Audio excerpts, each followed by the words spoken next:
Hi friends and viewers, உறவுகள் அனைவருக்கும் இனிய காலை வணக்கம். நம்ம இன்றைக்கி செல்லுக்கு பார்க்கக்கூடிய கார் பார்த்தீங்கன்னா ஹுண்டாய் வெர்னாங்க, ஃப்ளூடிக் வெர்னா 1.6 டீசலுங்க.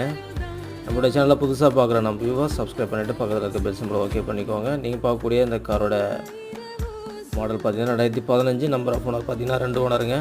காரோட இன்சூரன்ஸ் முடிஞ்சிங்க, இன்சூரன்ஸ் போட்டு கொடுத்துருவாங்க. AC power steering, 4 power window, central lock, ஸ்டேரிங்கில் audio control, ABS, single airbag வந்துடுங்க. ஏசி எல்லாமே ஒர்க்கிங் கண்டிஷனில் தாங்க இருக்குது. இன்டீரியர்லாம் பார்த்தீங்கன்னா நல்லா நீட்டாக சூப்பராக மெயின்டைன் பண்ணியிருக்காங்க. காரோட அவுட்லுக்கும் பார்த்தீங்கன்னா உங்களுக்கு ரீப்ளேஸ்மெண்ட் இல்லாமல் நல்ல ஒரு ஃபினிஷிங் அந்த வண்டி இருக்குங்க. சில்வர் மெட்டாலிக் கலரில் மதுரை ரிஜிஸ்ட்ரேஷன் நம்பருங்க. இந்த வண்டிக்கு இவங்க கேட்கக்கூடிய விலை பார்த்தீங்கன்னா 5,10,000ங்க. ப்ரைஸ் ஃபிக்ஸடு கிடையாதுங்க, நெகோஷியபிள் தான். தேவைப்படுறவங்க ஸ்க்ரீனில் தெரிய நம்பருக்கு கால் பண்ணுங்கள். நல்ல ஒரு பெட்டரான ப்ரைஸுக்கு நம்ம வியூவர்ஸுக்கு இந்த வண்டி நம்ம வாங்கி கொடுக்கலாம். மைலேஜ் பார்த்தீங்கன்னா 26 கொடுக்குதுங்க, நம்பவே மாட்டீங்க. தேவைப்படுறவங்க கால் பண்ணுங்கள். தேங்க்ஸ் ஃபார் வாட்சிங் வீடியோ. Thank you so much.